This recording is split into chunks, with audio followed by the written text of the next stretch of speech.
Clinical rotations are part of our ERAS application, and as international medical student or graduate, we have different choices depending on our level of training, such as clerkship, internship, sub-internship, and more. And I made a previous video related to this topic. You can check it out on this channel. I'm gonna leave the link in the description box below. After you finish this video, you can check it out and know more about the difference between all of these type of clinical experience.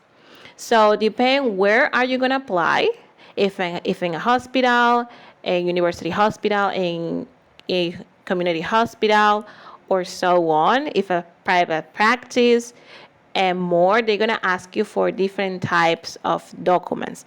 More or less, in a more competitive university hospital, they might ask you for more documents.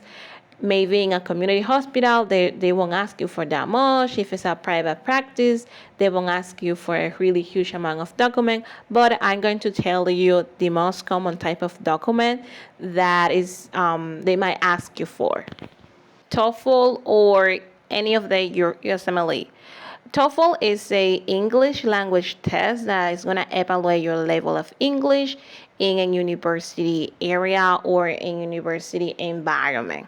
So depends on the place that you're going to apply. They might ask you for a certain amount of point, 80 up to 90 is the most common range. However, I haven't seen like 100 range in the most competitive places, but the most common range is 80 up to 90 points. Also, the USMLE Step 1 is really common that in certain places they ask you for, and in some places even ask you for a Step 2. So it depends. They might ask you for your TOEFL exam, a Step 1, and a Step 2, or just for your TOEFL, or just for your USMLE Step 1. In most places, they ask you for USMLE Step 1. If you already have your USMLE Step 1, they won't ask you for your TOEFL exam. But as I said, it depends on the institution that you apply. If you want me, like I made a video about the TOEFL test, let me know in the comment section below. So now the next document is your curriculum, your CV. Your CV or resume, you might add any related experience that you feel is favor your CV, such as if you have any publication, another clinical rotation, everything that you think is going to be key and going to help you out to stand out during your application process for your clinical rotation. You might put it in your education, previous certifications, and more. And talking about certifications, some places might ask you for different types of certifications, such as HIPAA, OSHA, ACLS, BLS, training certificate, and they might ask you for. So be careful and be aware about that. Some certificates has an expiration date. Another document that they might ask you is a letter of good standing or a good standing certificate. From the dean of your med school is a certificate or letter that says how was your performance or how is your performance as a medical student, your behavior, and all that stuff. It's like to make sure from your dean that you are a good student and you're not a crazy one. However, it's really common if you already graduate, they might not ask you for this type of letter. They might ask you for a letter of recommendation.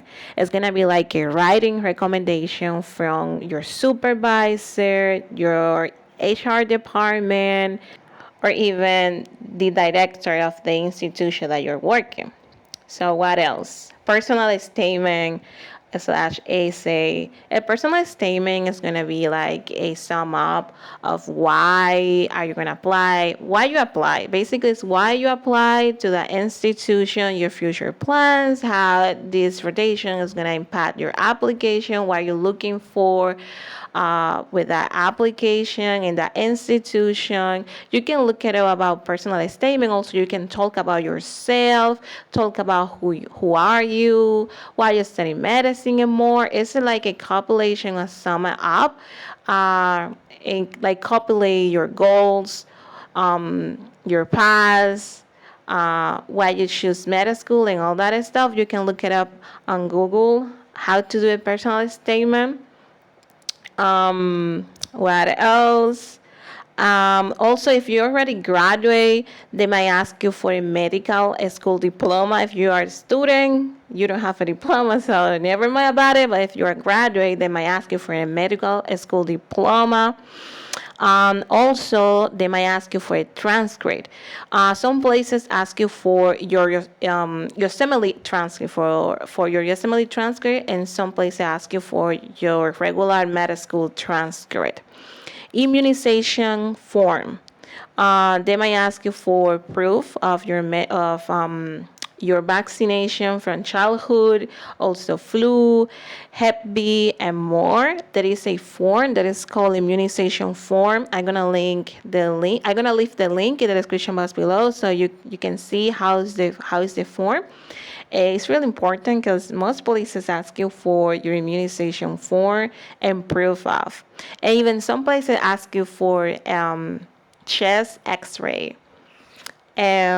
Also for a tuberculosis screening test. Yeah. Health insurance. So health insurance in some places ask you for like, oh, we want to like make sure if something happened, you have something to cover it. So they ask you for health insurance. They don't ask you for like to have like, they may ask you just for a proof that you pay or you're gonna pay for health insurance. What else? What else I'm missing? I think that's it for this video. If you like this type of content, follow me here and on Instagram. See you next video. Bye.